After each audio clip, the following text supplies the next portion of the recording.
प्रणाम भोलेनाथ।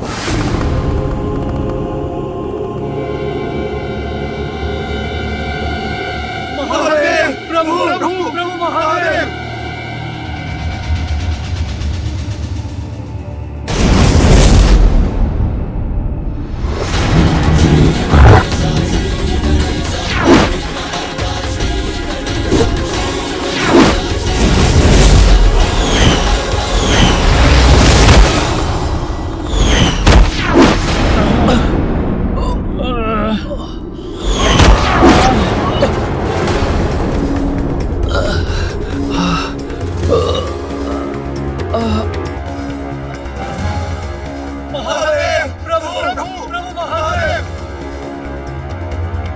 प्रभु प्रभु अब आप ही कुछ कीजिए। देखिए उस बालक ने हमारी कैसी दुर्दशा कर दी है। हमारी भी प्रभु किसी तो नहीं बोला प्रभु उस बालक से। उससे तो है वो प्रभु अत्यंत शक्तिशाली भी है। उससे अकेले हम सबको बराबर चल जाए।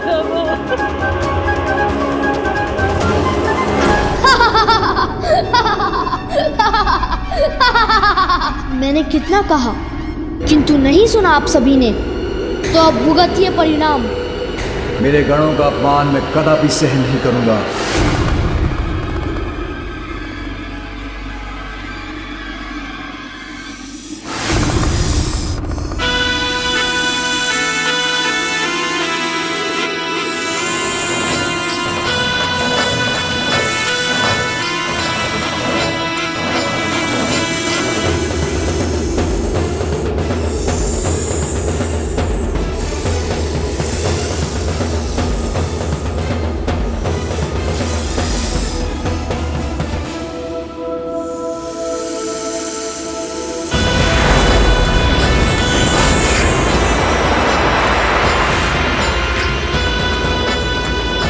हे शिव शंभु, अपने इस सेवक वासुकी को आदेश दीजिए।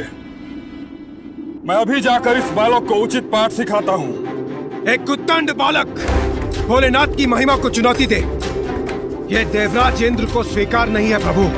अमृतपान कर चुके हैं हम, अमर है हम देवता प्रभु।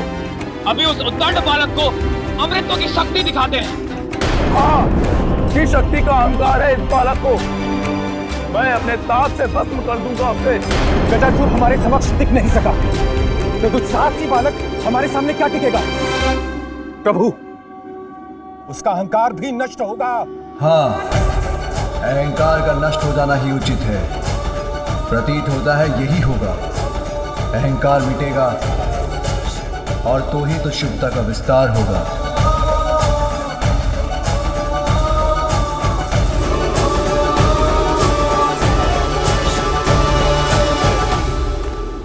उस बालक को पराजित करने के लिए आप सभी देवताओं की शक्तियां पर्याप्त हैं। शीघ्र जाइए और उसके दंभ का अंत कीजिए।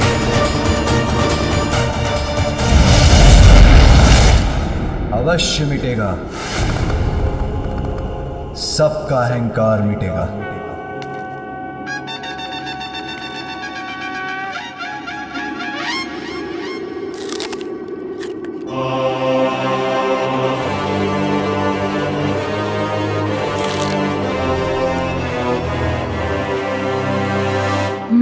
अब ये कैसा आभास हुआ मुझे, जैसे कोई है मेरे पीछे।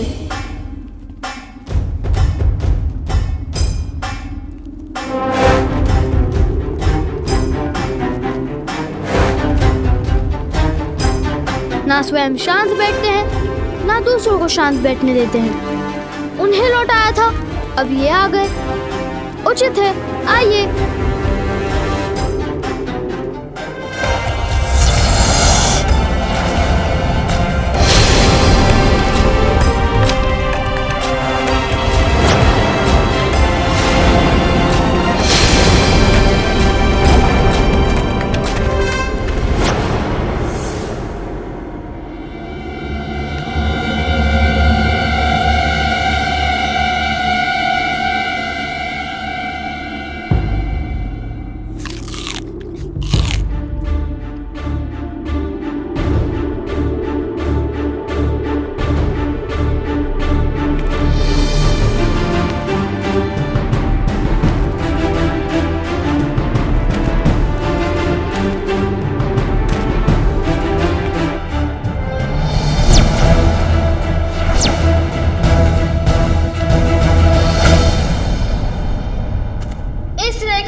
रहूंगा।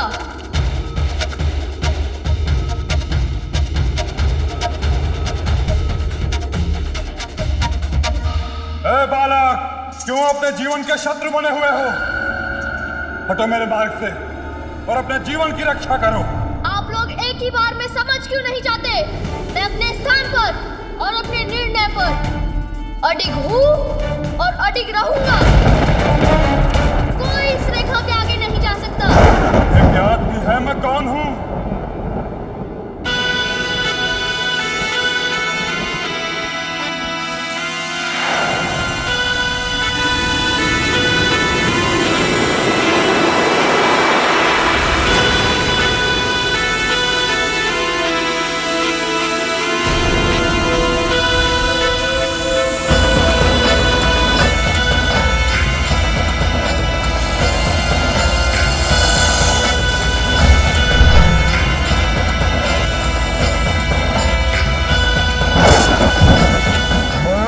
निकल जाऊंगा।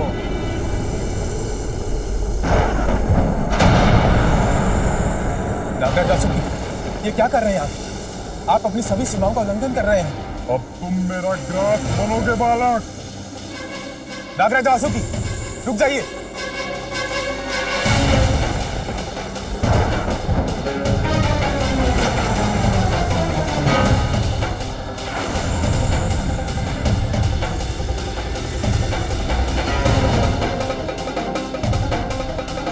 रुकना तो इसे चाहिए था। शिव शंभू का अपमान करने से पूर्व हे वायुदेव, इस बालक का अंत निश्चित है। नागराज वासुकी, ये दुस्साहसी है, उद्दंड है, किंतु है तो एक बालक ही। हमें इसे एक अंतिम अवसर देना चाहिए। शांत नागराज, कदाचित वरुण देव उचित कह रहे हैं।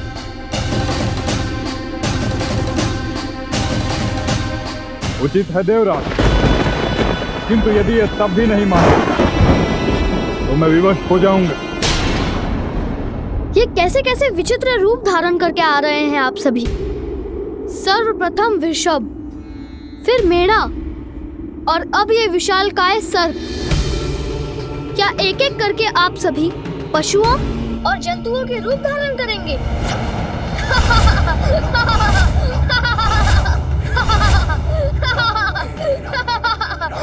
तो ये बालक अब भी नहीं समझा। अब भी इसमें इतना ही अहंकार शेष है। इसके अहंकार का उपचार करता हूं मैं अब। नागराज वासुकी, आप शांत हो जाइए, मैं समझाता हूं इस बालक। जिनका तुम अपमान कर रहे हो वो नागराज वासुकी है। वो नागराज वासुकी जो अमृत मंथन के समय मेरू पर्वत जैसे दिव्य और विशाल पर्वत की मथनी को सागर में स्थिर रखने के लिए दो ओर बने थे। एक ओर से इन्हें हम देवताओं ने पकड़ा और दूसरी ओर से दुष्ट असुरों ने। फिर वासुकी जी की सहायता से सागर मंथन हुआ, जिसके परिणाम स्वरूप सागर ने हमें अनेक दिव्य उपहार दिए। सर्वप्रथम सागर से निकला अत्यंत घातक हलाहल विष, फिर देवराज इंद्र का वाहन ऐरावत, गौमाता कामधेनु, दिव्य अश्व उच्च श्रवा, बहुमूल्य कौस्तभ मणि, कल्प वृक्ष, रंभा, मेनका आदि अप्सराएं, श्री स्वरूपिणी माता लक्ष्मी, मदिरा कलश लिए अपूर्व सुंदरी वरुणी, चंद्रमा, दिव्य पारिजात वृक्ष, शंख और आयुर्वेद एवं अमृत कलश के साथ धन्वंतरी जी भी। और तुम उन नागराज वासुकी देव का अपमान करने की भूल कर रहे हो जिनके सहयोग के बिना सागर मंथन असंभव था। ओह अच्छा, तो सागर मंथन में ऐसा हुआ था। सुनो बालक, मेरे सूर्यदेव के अतुलित तेज से, अग्निदेव के ताप से, वायुदेव के 49 मारुतों के वेग से, जल संचारक वरुण देव की शक्ति से तुम परिचित नहीं हो बालक।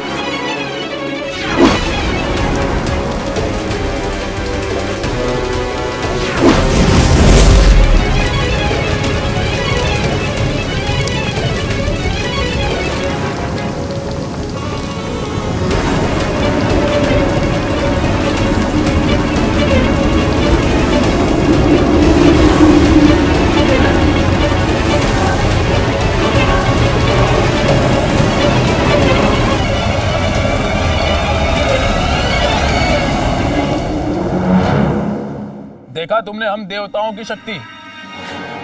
और तुम हमारा अपमान कर रहे हो। अपमान? मैंने किसी का अपमान नहीं किया।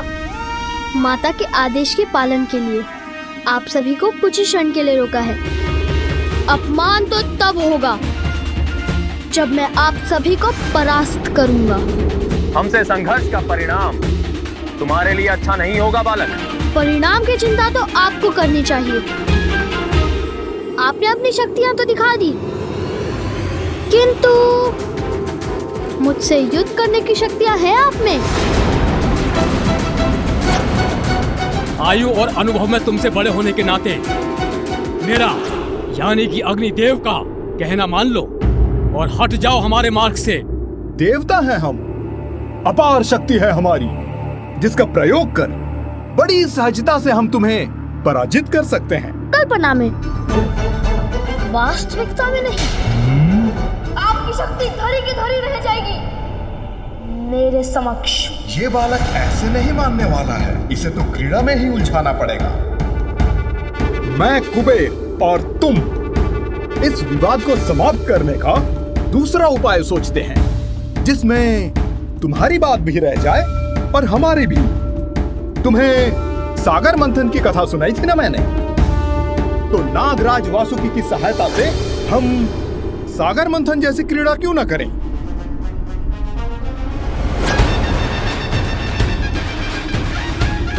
हाँ, कदाचित इसमें आनंद आएगा, किंतु मंथन के बाद सागर में से इतनी दिव्य वस्तुएं निकली थी। हमारी इस क्रीड़ा में जो विजयी होगा उसे क्या प्राप्त होगा? यदि हम देवता विजयी हुए तो तुम हमें आगे जाने दो। विजय होंगे आप सभी? असंभव।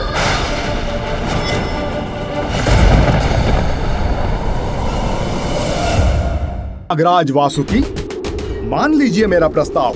इस क्रीड़ा में यह अवश्य पराजित होगा। इसके हट के साथ भोले शंकर की प्रतीक्षा भी समाप्त होगी और वो भीतर भी जा सकेंगे।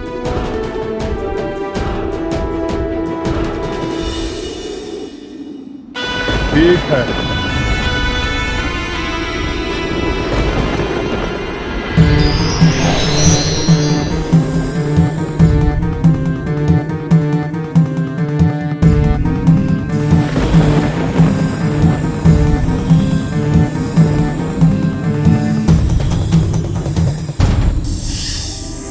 ये नाग तो अब भी अपना क्रोध दिखा रहे हैं।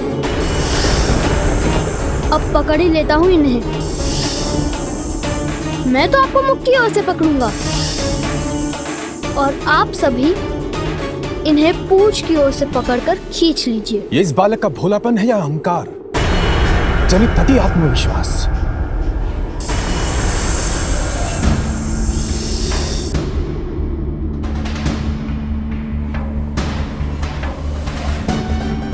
मैं इस क्रीड़ा में तुम्हारे साथ अन्याय नहीं करूंगा बालक। इसीलिए इस क्रीड़ा में मैं अग्निदेव एक ही हाथ का बल लगाऊंगा।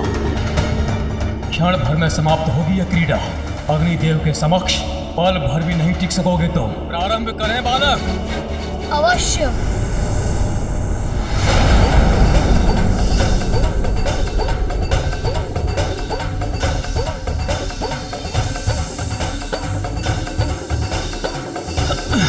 अच्छा, ये तो अपने ही स्थान पर स्थित है। मुझे और बल लगाना होगा। मेरा सामना नहीं कर सकेंगे। अरे, आपने प्रारंभ कर दिया। मुझे तो ज्ञात ही नहीं हुआ। मैं भी बल का प्रयोग करता हूँ।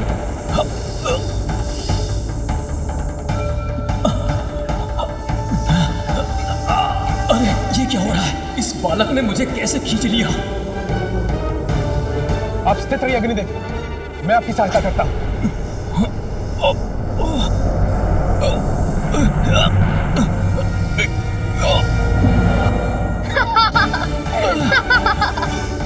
बस इतनी ही शक्ति है आप दोनों में।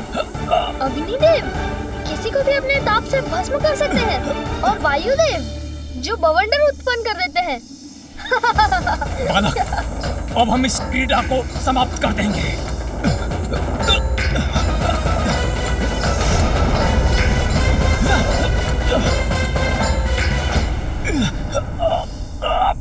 चाहता हूँ, क्रीड़ा आप समाप्त करते हैं या मैं? आश्चर्य, इस बालक में इतना सामर्थ्य।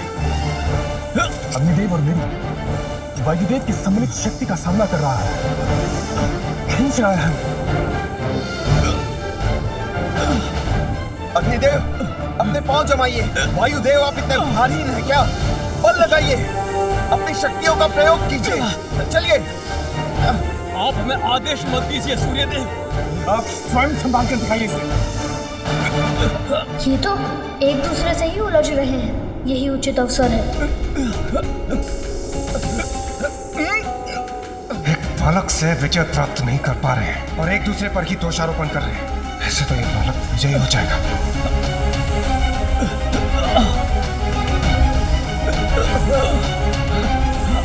कुबेर जी, आप देख क्या रहे हैं? हाथ लगाइए। संभव है तो स्वर्ण आपने अपनी देह पर धारण कर रखा है, उसका भाग्य हमारा सहायक बन जाए। उचित है अरुण देव। आप खींच रहा है। और बल लगाओ, और बल लगाइए। बराबर कर देंगे।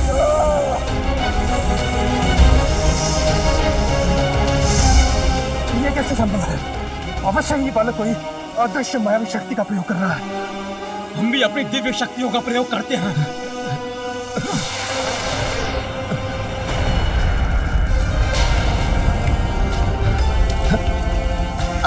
मेरे पाँव दब रहे हैं, किंतु पराजय स्वीकार नहीं करूंगा। अपनी माँ को दिए हुए वचन का पालन करने के लिए मैं कुछ भी कर सकता हूँ।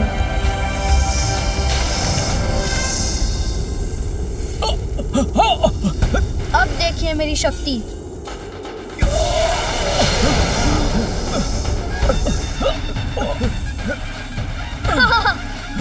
क्या हो गया आपकी दिव्य शक्ति को?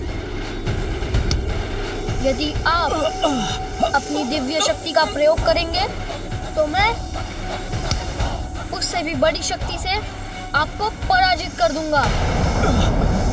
अरे, ये हिम कहाँ से आ गया? गिर रहे हैं हम। अरे ये क्या आ रहा है हम सभी को? थोड़ा संभल कर रहिए।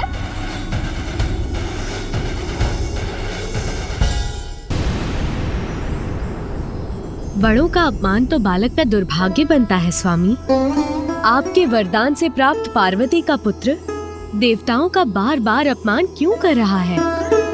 हाँ प्रिय, इस बालक की उदंडता में वृद्धि होती जा रही है और ये शुभ नहीं। प्रभु, यदि आप सारे देवताओं को बता दें कि ये बालक देवी पार्वती का पुत्र है, तो ये युद्ध स्वतः रुक जाएगा। देवी, जब स्वयं भोलेनाथ शांत है, तो इसके पीछे अवश्य ही कोई बड़ा कारण होगा। अब मैं इस बालक की उदंडता को और नहीं सहूंगा। अब मैं इसे अपना तेज दिखाता हूँ। देवगण, आप लोग नागराज वासुकी को छोड़ दीजिए।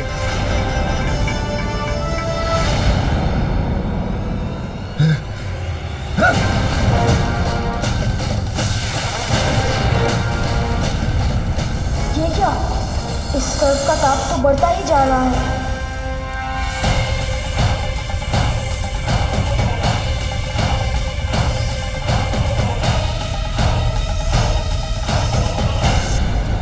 कुछ भी कर लीजिए, किंतु मैं आपको नहीं छोड़ूंगा।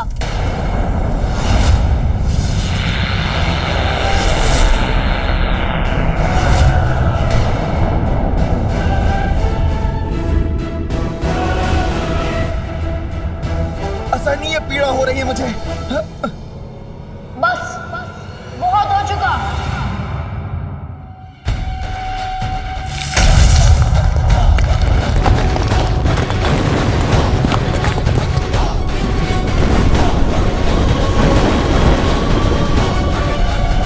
इसने तो पृथ्वी को विभक्त कर दिया। पाताल दिख रहा है मुझे।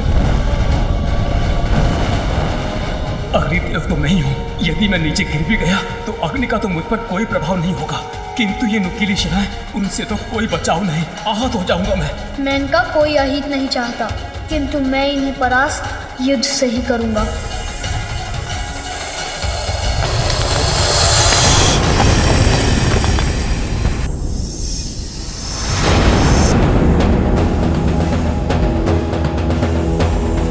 सभी देवगण पराजित हो रहे हैं, मुझे ही शीघ्र कुछ करना होगा।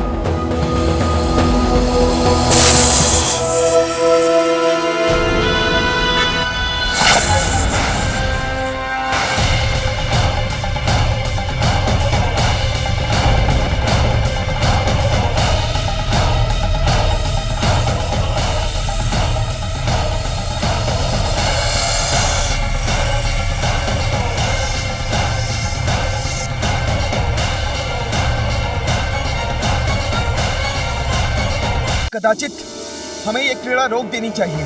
इस प्रकार तो ये बालक नागराज के विष से आहत हो जाएगा और वो हमारा उद्देश्य नहीं है। असाधारण है ये बालक, अन्यथा नागराज का विष इसे अब तक भस्म कर चुका होता। नहीं नहीं, ये उचित नहीं है। जो भी है तो बालक ही।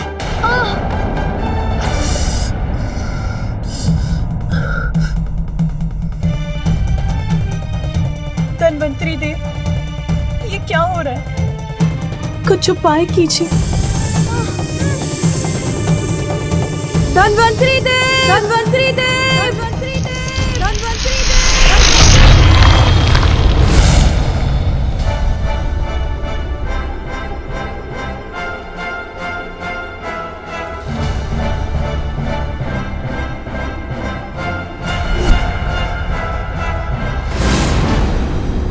माता, विष का प्रभाव कम करने की औषधि प्रस्तुत करेगा धन्वंतरी।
धन्यवाद धन्वंतरी देव।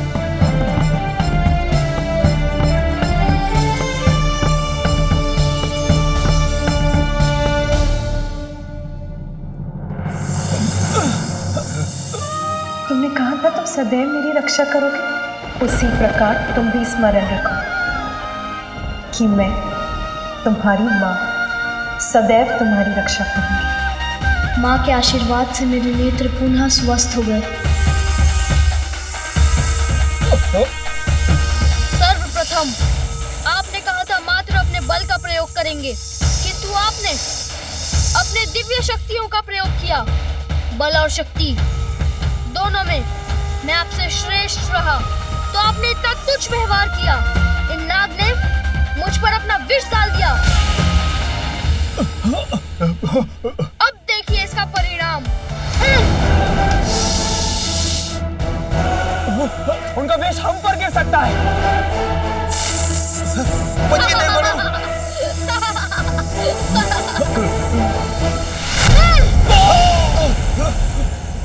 हो गई क्रीड़ा समाप्त, पराजित हो गए ना आप सब। अब जाइए यहाँ से। अब तो हम आगे बढ़कर ही रहेंगे। अरे नागराज तो हमारे ऊपर ही गिरने वाले।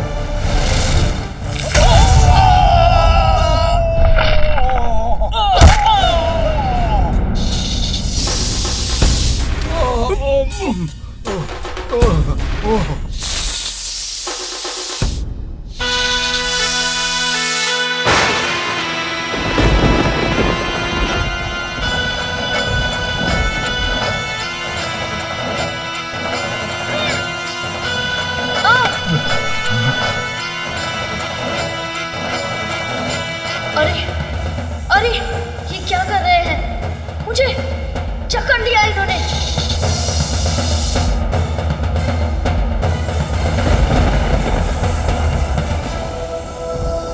दंड बालक, अब हमें रोक कर दिखाओ। मुझे नीचे उतारिए अभी। अब इस उद्दंड बालक को ज्ञात होगा कि हम देवताओं को रोकना बालकों की क्रीड़ा नहीं है। अब परिचित हुए मेरी शक्ति से, यही है तुम्हारी उदंडता का दंड। दंड? दंडित तो आप सभी होंगे। माता की आज्ञा के बिना भवन के भीतर जाने का प्रयास करने के लिए। दुस्साहसी बालक, अब तुम्हारा दुस्साहस और नहीं सहूंगा मैं। विष प्रहार करूंगा तुम पर। मेरा पुत्र, वो अभी तक बाहर ही है। वो क्या कर रहा होगा वहां? अवश्य क्रीड़ा में ही व्यस्त होगा।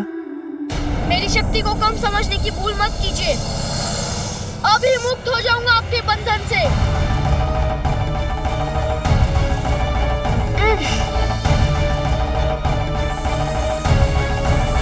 मेरे दिव्य दंड, इन्हें रेखा मत लागने देना। इनकी पकड़ ढीली पड़ रही है, यही उचित अवसर है।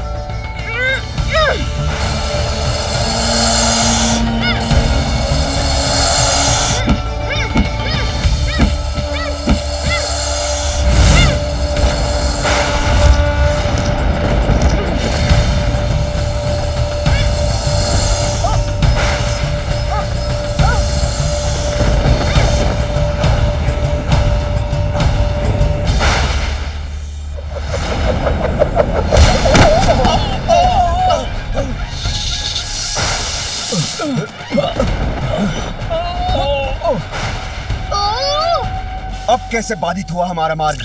देखिए सूर्यदेव, उस बालक का दिव्य दंड। इस बालक का ये दंड हम देवताओं का उपहास करे? रुकिए मत, आगे बढ़िए।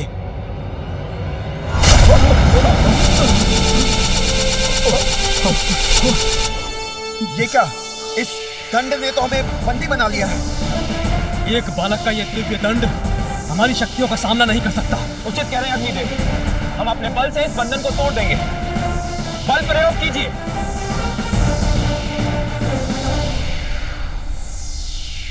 हाँ।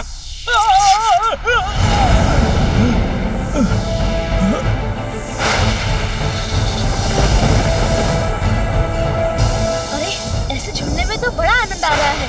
अपना शीश ऐसे ही झुलाते रहिए।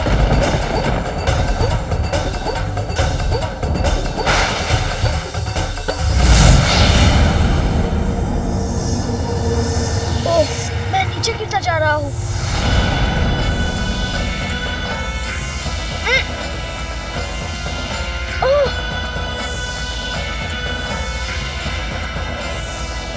अब इनके मुख से कैसे बचूं? इनसे बचने का कोई उपाय नहीं सूझ रहा मुझे।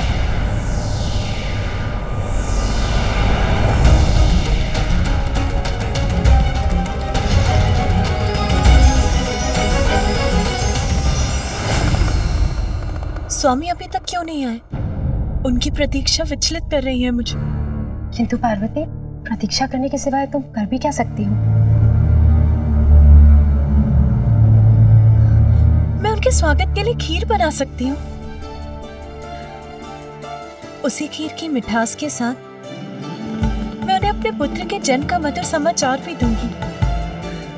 फिर मुझे स्वामी के साथ मेरे पुत्र का अन्नप्राशन भी तो करना है। तुम दोनों यहीं रुको, ये खीर मैं अपने हाथों से ही बनाऊंगी। स्वयं उसे अपने हाथों से खिलाऊंगी। अवश्य मेरे पुत्र को बाहर क्रीड़ा करते करते शुदा भी लगी होगी।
को चुनौती देकर बहुत बड़ी भूल की है। मैं अभी अपने तेज से इस बंधन से मुक्त हो जाऊंगा।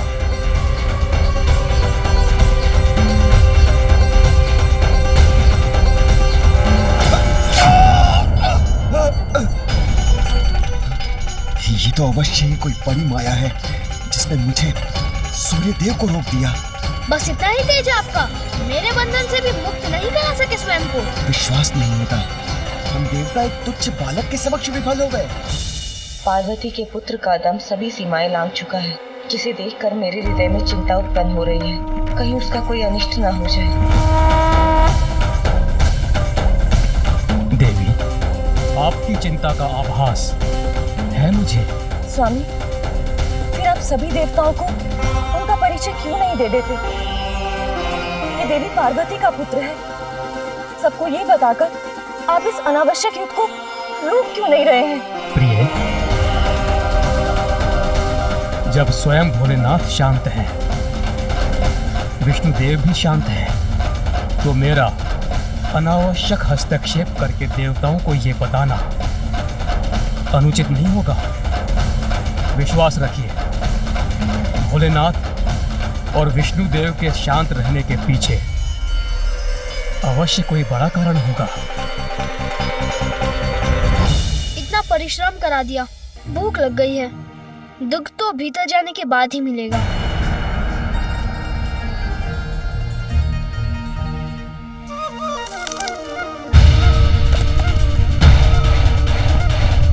ये क्या कि फल कुतरने मात्र से इतना कंपन?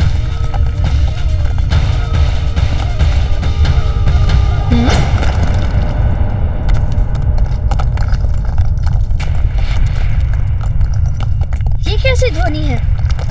कैसा कंपन है?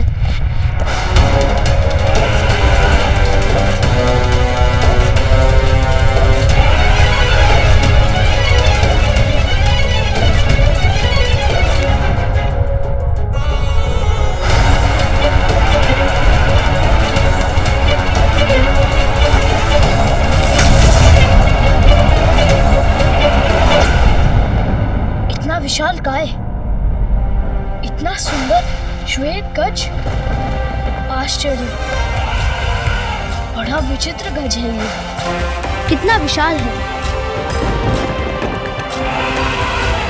स्वयं इंद्रदेव आए हैं हमारी रक्षा के लिए। उनके समक्ष कहां टिक पाएगा ये बालक?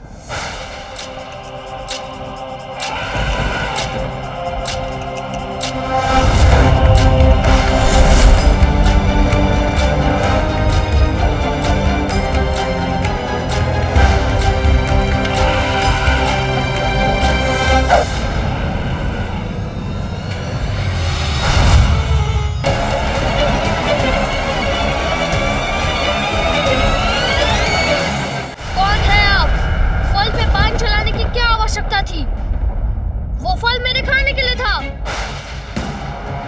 इंद्र हूं मैं, देवराज इंद्र, और मैं तुम्हारी सुदंडता से क्रोधित हूं। ज्ञात रहे, किसी भी प्रकार की दया नहीं करूंगा मैं तुम पर। हट जाओ मेरे मार्ग से, अन्यथा भीषण दंड के लिए तैयार हो जाओ। दंडित तो मैं उन्हें करूंगा जो मुझे मेरी माँ की आज्ञा का पालन करने से रोकेंगे। उन्हीं की भांति सर्वप्रथम ऋषभ, फिर मेढ़ा, और सर्प के रूप में मुझसे युद्ध करने आए थे।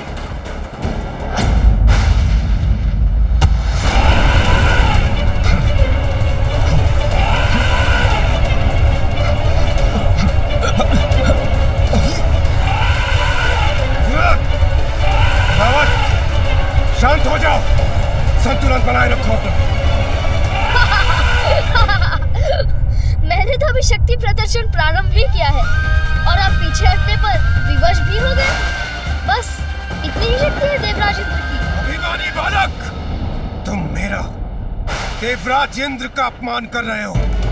अब बालक समझकर तुम्हें कोई भी अवसर नहीं दूंगा मैं। अवसर मांगता कौन है? आप भी अन्य देवताओं के समान शक्ति का प्रयोग करके देख लीजिए। देखोगे तो तुम बालक, तुम्हारी उत्कंठता का भीषण परिणाम। तो दिखाइए।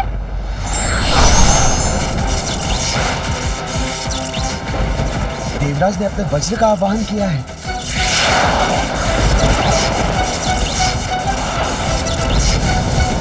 उनके वज्र की प्रचंड शक्ति के प्रहार नहीं बच सकेगा ये बालक। देवराज का यह अस्त्र तो जैसे अतुलित ऊर्जा से संपन्न है, किंतु इस ऊर्जा का प्रहार भी मुझे हानि नहीं पहुंचा सकेगा।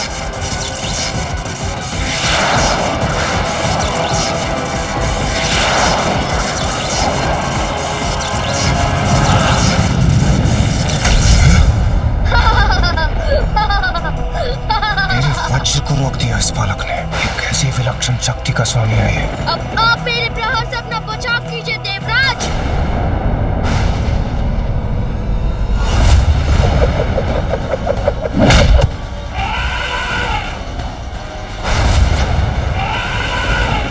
रावत, शांत हो जाओ, संतुलन बनाए रखो अपना। रावत, स्थिर हो जाओ।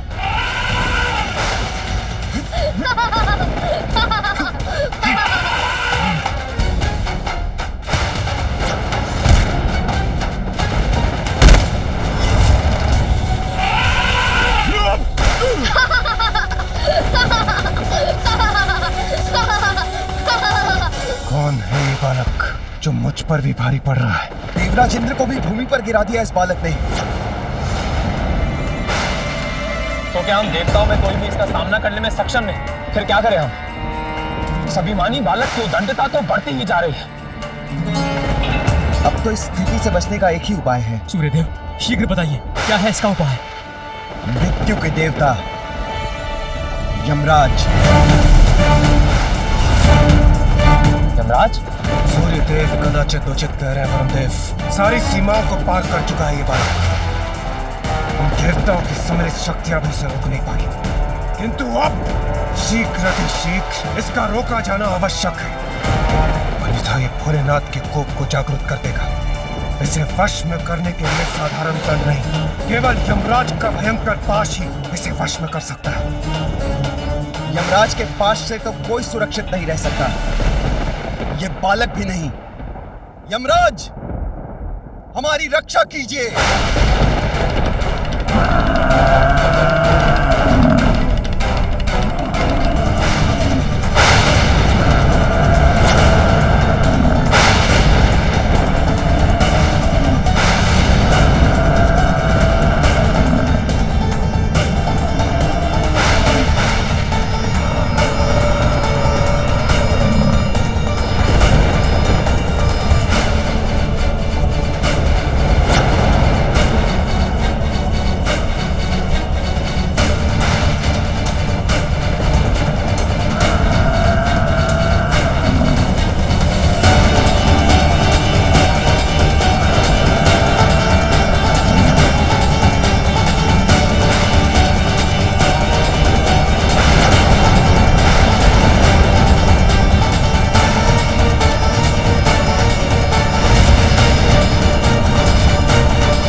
अपने इस भयंकर रूप से ये मुझे भयभीत करना चाहते हैं, किंतु उसमें ये कदापि सफल नहीं हुए।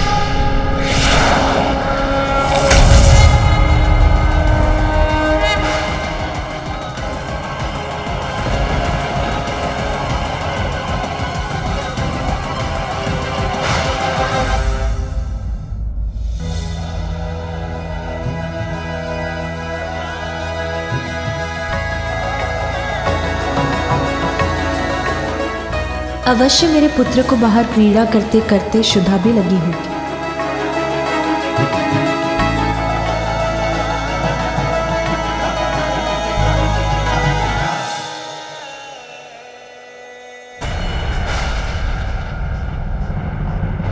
देखा बालक, मुक्त हो गए ना हम। बालक, तुम्हें जीवन से ही मुक्ति दूंगा।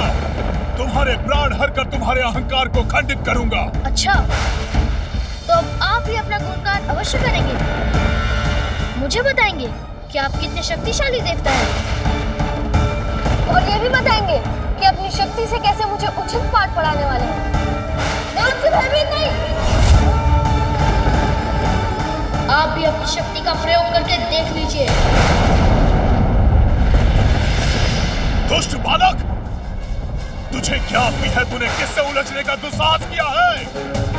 तुझसे कोई भी सुरक्षित नहीं है, न मानव न दानव। समय आने पर सभी मेरे पास के वश में आ जाते हैं। मृत्यु का देवता यमराज हूं मैं। तुम्हें मृत्यु देकर तुम्हारे साथ तुम्हारी उद्दंडता का भी अंत करूंगा।